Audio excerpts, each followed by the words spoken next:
안녕하세요. 서울 아산병원 이비인후과 교수 안종호입니다. 제가 이비인후과 전문의가 되어서 난청 환자들과 청각 재활을 위해 보청기 상담을 할 때 항상 고민하는 주제가 있습니다. 어느 정도 청력이면 보청기를 꼭 하셔야 한다고 말씀드릴까? 어떤 형태의 보청기를 선택해 드려야 할까? 어느 정도 가격대의 보청기를 추천할까?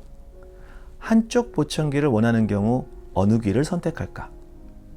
아마도 보청기 클리닉을 운영하시는 이비인후과 전문의 선생님들과 전문 청각사 선생님들 역시 같은 주제로 고민하실 것 같습니다. 저만 하는 걸까요? 그래서 제가 지금까지 보청기 클리닉을 운영하면서 얻은 노하우를 말씀드릴까 합니다. 물론 제가 드리는 말씀이 절대로 정답은 아니고 제 개인적인 의견이라는 점 강조드립니다. 장애인 복지법에 청각장애인으로 등록이 된 경우에는 5년마다 급여 보청기를 지급받을 수 있습니다. 오늘 동영상에서는 청각장애인은 아닌데 듣는 것이 불편해서 보청기 상담을 받는 분들을 기준으로 말씀드리겠습니다. 장애인 등록 기준은 제 예전 동영상을 참조하시기 바랍니다. 먼저 청력 검사표를 보여드리겠습니다. 청력 검사를 읽는 방법은 제 예전 동영상인 청력 검사 읽어주세요를 참조하시면 좋습니다. 평균 청력은 6분법을 기준으로 말씀드립니다. 6분법으로 계산한 평균 청력은 청각장애를 평가할 때 역시 사용됩니다. 평균 청력에 따른 난청의 분류는 다음과 같습니다. 0에서 25dB은 정상 청력, 26에서 40dB은 경도 난청, 41에서 55dB은 중도 난청, 56에서 60dB은 중고도 난청, 71에서 90dB은 고도 난청, 91dB 이상은 농으로 6단계로 분류합니다. 지금 보시는 청력 검사 결과는 정상 청력을 가진 사람의 청력입니다. 모든 주파수에서 25dB 미만의 청력 역치를 보입니다. 다음의 청력 검사는 경도 난청 환자의 청력 검사입니다. 모든 주파수의 청력 역치가 40dB 미만이죠. 여기서 40dB은 Serviceable Hearing, 즉 불편 없이 사회생활을 할 수 있는 경계값입니다. 청력 그래프가 대부분 40dB를 넘어가거나 어중간하게 걸쳐 있을 경우 환자는 일상생활에서 불편함을 느낄 때도 있고 그렇지 않을 때도 있습니다. 한마디로 불편하긴 한데 그렇게까지 불편하진 않고 좀 애매한 상황이죠.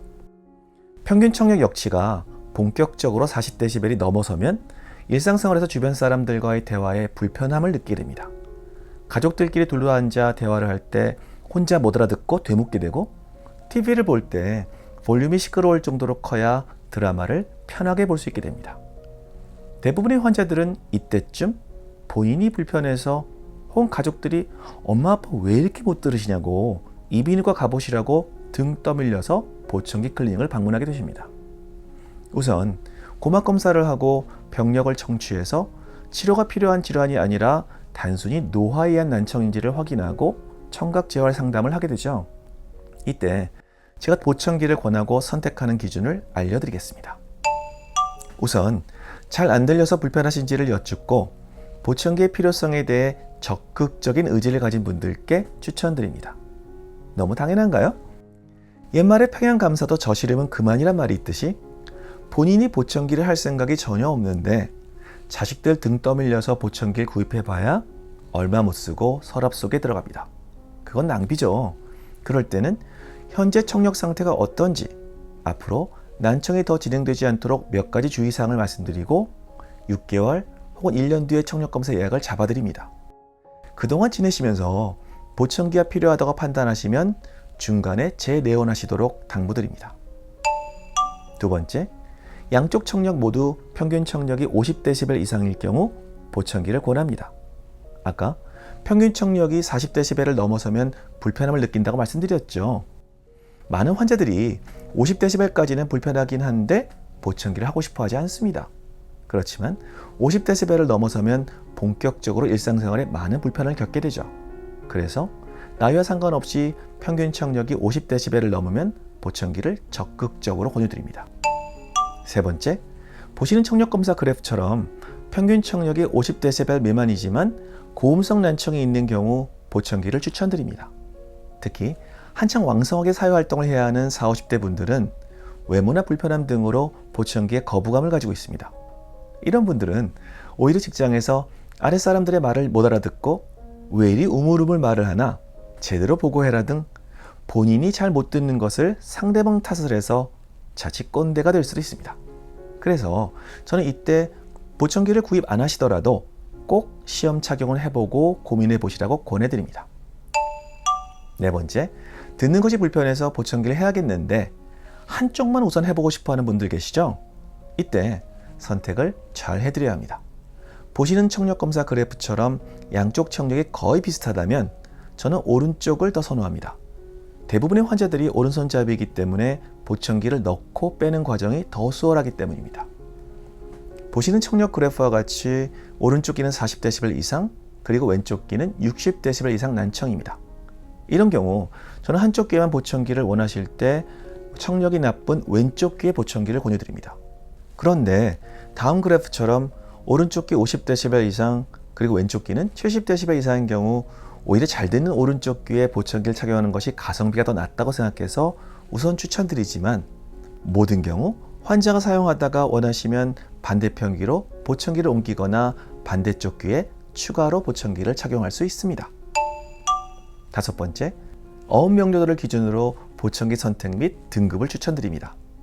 어음 명료도는 충분히 큰 소리를 들려드렸을 때 얼마나 잘 이해하는지를 알아보는 검사죠. 아무리 큰 소리를 들려드려도 못 알아듣는 분은 아무리 비싼 보청기를 사용해도 왕왕대기만 하고 못 알아듣습니다.